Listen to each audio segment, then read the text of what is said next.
네, 매주 금요일 다양한 사회문화 현상들 날카롭고 예리한 시선으로 짚어보는 강유정, 최민석의 시선 코너. 강남대학교 강유정 교수 그리고 최민석 작가 두 분 어서 오십시오. 네, 안녕하세요. 안녕하세요, 강유정입니다. 네, 코로나 때문에 일상이 바뀌었죠. 제일 크게 바뀐 게 뭐예요?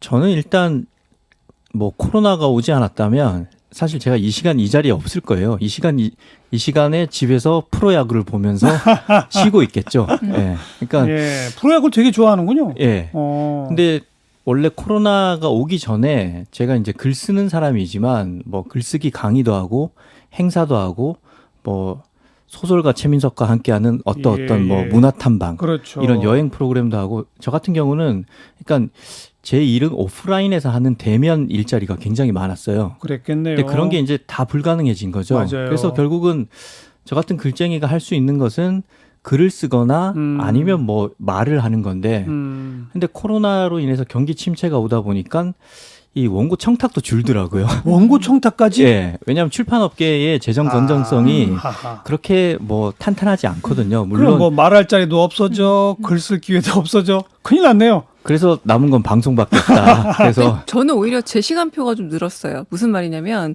제가 원래 시사회를 보러 다녀야 되는데 이게 남의 시간표에 남이 정해준 영화관에 가서 그 영화를 봐야 되는 거거든요. 근데 시사회에 갈 일이 없어서 일단 제가 보고 싶었던 미뤄뒀던 드라마나 영화를 제 시간표에 맞춰서 보고 온라인에 강의를 올리다 보니 꼭 그 시간에 녹화해서 올릴 필요가 없어서 저는 주로 새벽 시간에 혼자 뭐 떠들어야 되니까 좀 그래서 녹화하고 그래서 이제 그거 업로드하고 하다 보니까 굉장히 오랜만에 제가 제 리듬에 맞춰서 조금 사는 좀 독특한 체험을 하고 있거든요. 강유정 교수는 되게 좋아졌네요, 그러면.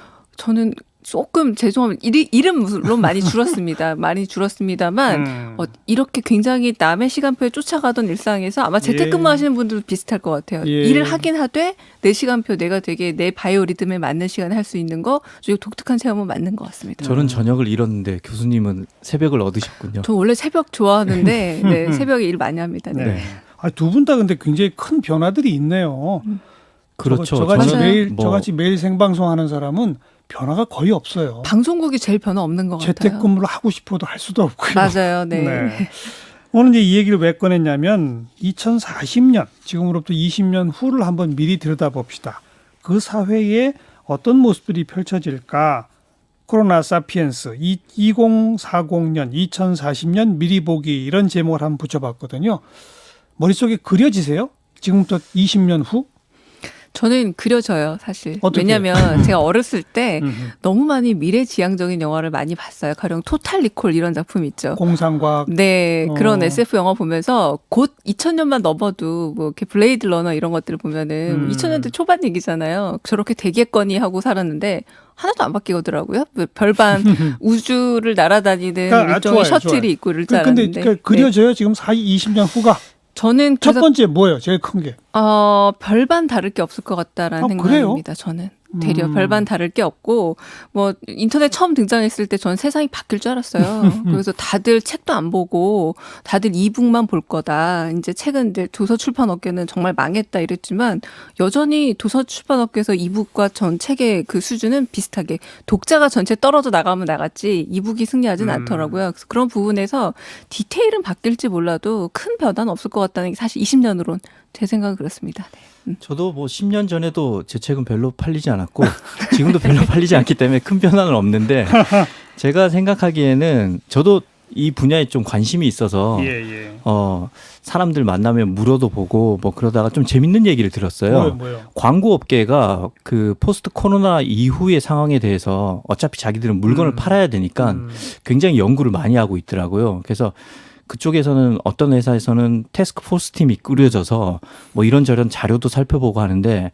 BCG나 보스턴 컨설팅 그룹이나 맥킨지 같은 데서 예상하기로는 일단 미국에는 컴플렉스 형태, 그러니까 주상 복합의 형태가 굉장히 많이 설 거라는데 그걸 자세히 대충 듣고 좀 더 생각을 해보니까 주상복합이라면 주거 공간과 사무 공간이 복합되어 있는. 그런데 그게 컴플렉스 맞은편에 또 컴플렉스가 있고 맞은편에 또 컴플렉스가 있는 그러니까 말하자면 제가 상상하기로는 지금 CBS가 있는 딱 목동 같은 이 동네가 굉장히 많이 생길 거라는 거죠. 대형 주상복합 밀집지. 예, 예. 왜냐하면 일단은 이 프로세스는 이렇게 됩니다. 이번 코로나를 경험하면서 많은 회사들이 재택근무가 가능하다는 걸 깨달았어요. 그럼요. 예. 그렇게 되면 일단 많은 그 대기업들은 일단 본사가 메트로폴리탄 도시에 있는데 예. 부동산 값이 굉장히 비싸죠. 예. 그럼 직원들이 다 출근하려면 그 많은 책상과 회의실과 이게 다 엄청난 그 지출이라고요. 돈이죠. 예. 그런데 그 사람들이 아예 다 사무실을 줄여요. 그렇죠. 재택근무를 오. 해버리면 사무 공간이 줄고 지출이 주는 거죠. 네, 그러니까 네. 이런 전염병 같은 예기치 못한 상황이 발생될 때 나갈 수 있는 지출을 줄일 수 있다고 생각하는 거죠. 그러면 사람들은 결국 집에서 일하면서 네. 일단은 테크 상품, 테크놀로지 상품을 많이 사야 되는 겁니다. 네. 왜냐하면 이 보스들은 이 사람이 일을 잘하고 있는지 못하고 있는지 감시를 하고 싶으니까 계약을 할 때 쓰겠죠. 네. 뭐 카메라를 설치하는 걸 동의를 한다. 뭐 아무튼 어떤 뭔가 진화된 혹은 좀 더 악화된 방식의 그 노동 형태가 새로 나올 것이고 네. 그러면 그런 제품을 쓰면서 결국은 집에서 갇히다시피 일을 하는데 그러니까 집의 풍경, 사무실 풍경이 극적으로 변할 거다. 그렇죠. 이거 첫 그래서 번째네. 이게 첫 번째 예전에는 고용주가 사무실을 갖고 있던 부담을 이제는 피고용인한테 사무실을 가지라는 부담을 전가하는 거죠. 예, 예. 그래서 결국은 중산층들이 원하는 그 워너비의 주거 형태는 지금 이 목동처럼 주상복합 아파트가 있고 맞은편에 바로 또 다른 쇼핑몰이 있고 그 안에 뭐 식당, 커피숍, 알겠어요. 그다음 뭐 학원, 병원, 길 건너면 백화점이 있는 이런 형태를 선호하게 될 것이다. 네. 저는 이 코로나 사피엔스라는 사실 제목을 보고 모순이라는 생각이 드는 거예요. 왜요? 왜냐하면 유발 하라리가 쓴 사피엔스도 그렇고 대개의 인류 진화학자들이 말했을 때 사피엔스의 가장 큰 특징이 뭐냐면 모여서 정보 교류를 했다라는 거예요. 도구를 쓴 것도 있지만 정보 교류를 모여서 함으로써 되게 약한 포유류인 인간이 말 그대로 종의 어떤 지배자가 될 수 있었다라는 건데 예. 코로나라는 거는 일종의 인적 교류로서의 그런 한 라인, 그러니까 콜드한 라인들 말고 정말 사람들이 만나서 얼굴을 보고 건강을 판단하고 이제 말투를 보고 그 사람들의 인상이나 심리를 보고 이런 것들이 보이지 않는 정보를 사람들의 굉장히 사회화시켜서 진화를 시켰다라는 거예요. 그렇죠. 그러면 이제 코로나 이후로는 이런 어떤 사적 정보들을 어떤 식으로 교류할 것인가 저는 되게 재밌는 제목이다. 모순 아닌가. 코로나는 이제 언택트라고 보통 얘기를 하고 안 만나고 그 사람은 어떻게 파악하느냐. 그러니까 어떻게 약간 평가하느냐. 만나서만 전달되는 이 정보라는 있죠, 걸 있죠. 어떻게 처리할 것인가에 대한 문제인데 이 언택트가 요즘에 제가 이제 온라인 강의 같은 것들도 보면은 그런 미묘한 정보가 전달이 안 되는 거예요. 가령 선생님이 수업을 하는데 오프라인 같으면 아이가 책 밑에다가 뭔가를 숨기고 뭘 보면은 눈치로 알 수 있거든요. 그런데 인터넷 강의를 한다거나 이 상태에서는 밑에 창을 조그맣게 열어놓고 하는 것에 선생님들이 전혀 모르시고 예. 계신데요. 이런 모든 것들이 그러니까 한편으로는 코로나 사피엔스라고 하지만 이 사피엔스라는 말이 좀 바뀌지 않을까라는 생각이 좀 들기도 합니다. 아니 근데 우리는 그래도 그동안 뭐 몇십 년은 살아온 사람들인데 지금 막 갓 태어나서 초등학교 입학하고 이런 꼬마애들, 네. 꼬마애들은 지금 첫 경험이 사회와 만나는 첫 경험이 언택트예요. 맞아요. 그렇게 시작된 거 아니에요.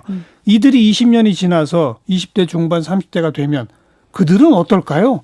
전 사람을 만나는데 공포를 오히려 포비아를 느낄 거라는 생각이 든다라는 겁니다. 사람 만나는 거 무서워한다. 사람을 만나는 걸 되게 정보로 여기잖아요. 그러니까 전 최근에 가장 느끼는 건 뭐냐면 전화에 대한 공포를 특히 20대들이 많이 느낀다는 거예요. 그런다면서요? 그러니까 문자를 보내거나 그런다면서요? 아니면 소위 말하는 카톡이나 혹은 DM 같은 걸 보내서 서로한테 안부를 묻는 거는 아무 때나 보내도 돼요. 근데 왜 시간도 전화가 없고. 무섭대요? 그게 그 전화를 누르고 배를 드는 순간 심장이 두근거려가지고 그 왜요? 그 이유가 뭐 제 개인적인 예, 사연이긴 예, 한데 예. 제가 제 아내가 전화 공포가 있어요. 오. 그래서 방송에 나가서 자기 사연을 팔아도 된다고 예, 했어요. 예, 예.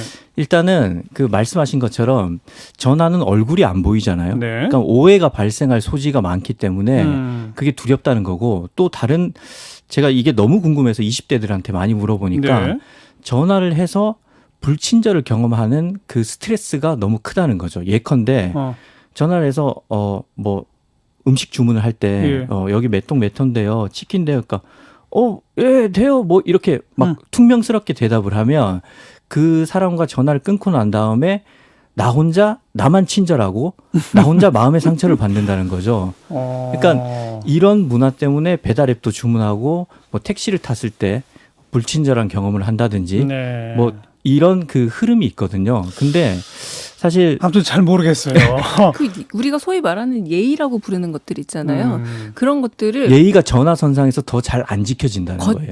그러니까 한편으로는 거추장스럽게 느낀다기보다 좀 공포스럽게 느끼는 거예요. 아, 내가 예의를 또 갖춰야 되는 것도 맞아요. 두려워한다. 그렇죠. 그 특히 아마 친구들끼리 전화하는 건 별로 안 무서울 거예요. 그런데 예. 조금 뭔가 이렇게 부탁을 해야 된다라거나 예. 질문을 해야 되는 상황에서 특히 오히려 그럴 때는 그냥 무조건 문자가 낫다. 문자가 낫다라는 거죠. 그래서 혹시 이게 심지어는 학점이 마음에 안 들어서 정정을 요구하거나 질문할 때조차도 문자로 보내요. 왜냐하면 그런 말일수록 더 하기 어렵다고 느껴지는 거죠. 그래서 오히려 쿨하게 문자로 그렇게 전달을 하는데 또 어른들은 반대죠. 야, 네. 이미 지금 20대들이 이제 그렇다는 거 아니에요. 그럼 지금 꼬마 애들이 20년 후는 더 그게 심해지겠네요. 훨씬 더 심하겠죠. 네. 그리고 이 전화 공포의 경우 공포도 있지만 이 예의를 중요시 여기다 보니까 내가 전화를 건다는 거는 내가 편한 시간에 상대방한테 침입한다는 네, 그런 개념이 좀 있어요. 그러니까 권력을 가진 사람이 전화를 거는 거다. 이 간단히 말하면 퇴근 후에 카톡이 오는 것처럼. 아니 그래서 통화 가능하세요? 이런 문자가 꼭 그렇죠. 오더라고요. 네. 그러니까 저는 그걸 받으면 아니 전화 요금은 거기서 내야지 왜 내가 내야 돼? 그럼 통화 가능하고 문자 보내기가 이상하잖아요. 네. 통화 가능하세요? 문자 받으면 제가 전화를 걸거든요. 그럼 내 전화 요금이 나가잖아요. 그렇죠. 그러니까 그거를 이제 존중하다 보니까 이 사람한테 내가 불쑥 전화를 해도 되나 이렇게 생각하다 보니까 나한테 불쑥 전화가 오면 가끔씩은 내가 침해받는데 이렇게 생각하는 사람도 있고 단적으로 영국에서는 예. 젊은이들이 전화 공포가 굉장히 큰데 그거는 영국에서 처음에 한 문장만 들으면 그 사람의 계급이 드러나기 때문에 그렇다는 거예요. 그러니까 영국에서 이 클래스가 나뉘잖아요. 예. 어퍼 클래스, 미들 클래스, 워킹 클래스가 있는데 이 우리가 보통 영국 영화에서 보는 휴 그랜트나 뭐 엠마 왓슨 같은 배우가 쓰는 거는 이 received pronunciation RP라고 해서 그 Did you get my mail?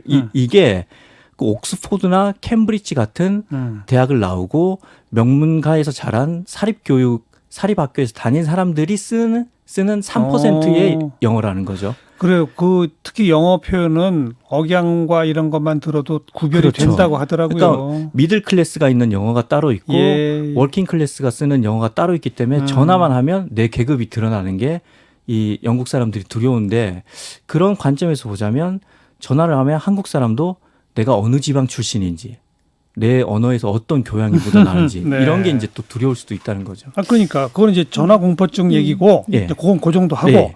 20년 후에는 그럼 더 나가서 뭐가 생기냔 말이에요. 그러니까 이게 아마 더 언택트가 될 거예요.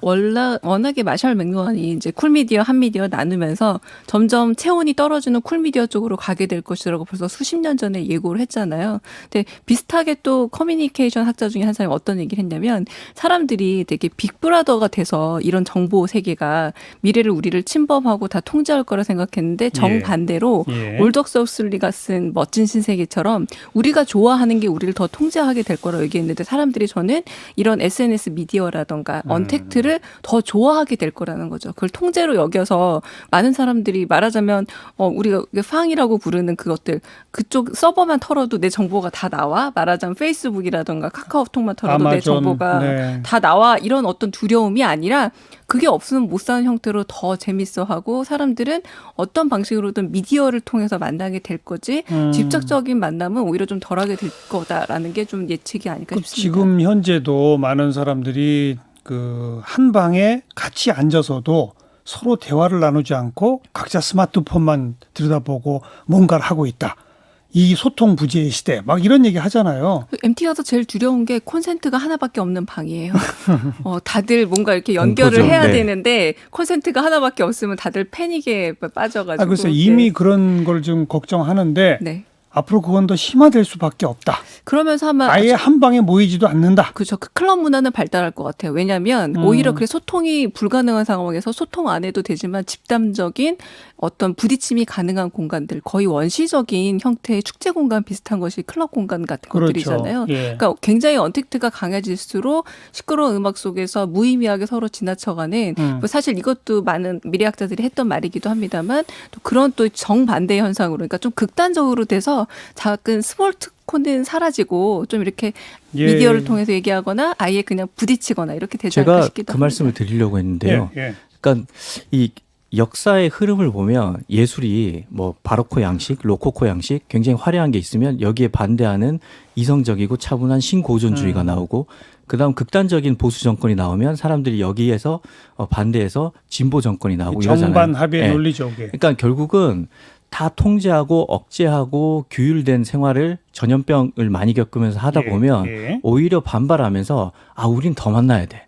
우리는 더 즐겨야 돼. 음흠. 그러니까 욜로라고 하잖아요. 네, You only 네. live once가 아니라 You may live today 아니면 You may live tomorrow.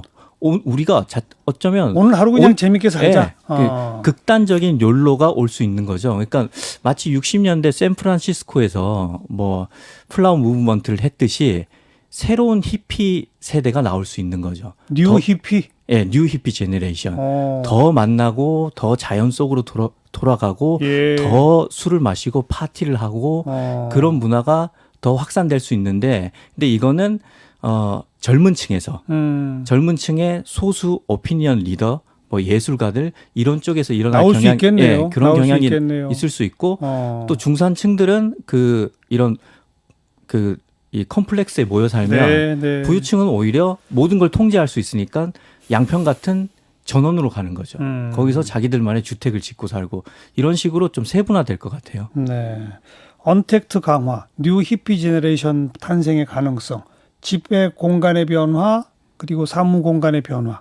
이런 것들이 주로 주의가 되네요. 그렇죠. 그 블레이드 러너 2049라고 재작년에 나온 미래 영화가 있는데 거기서 AI 리플리컨트, 그러니까 복제 인간인데 인공지능을 탑재하고 있어요. 그래서 너무 가장 예쁜 여자의 모델로 만들어서 대화는 그럴듯하게 하지만 그럼에도 불구하고 사랑을 느낀다고 생각했을 때는 어떤 여성의 몸 위에다가 그 이미지를 입혀서 접촉을 하거든요. 근데 결국 접촉이 대단한 인류의 어떤 진화의 근원이기도 하지만 한편으로 또 열망이기도 해서 AI라던가 이런 방식으로 언택트가 늘어나긴 하지만 그럼에도 불구하고 어떤 방식으로든 접촉을 하려고 그렇죠. 하지 않을까 그런데 싶습니다. 이제 접촉의 의미가 좀 달라지는 거죠. 그렇죠. 네. 과거에는 모든 걸 만나서 했다면 이제는 만나서 하는 건 따로, 안 만나서 하는 건 따로 이런 구분이 좀 지어질 수 있다. 이렇게 볼 수가 있을 것 같네요. 네. 그나저나 20년 후면은 이제 80이 되는데 아유 참. 네, 강유정 교수, 최민석 작가 오늘 여기까지 고맙습니다. 감사합니다. 감사합니다.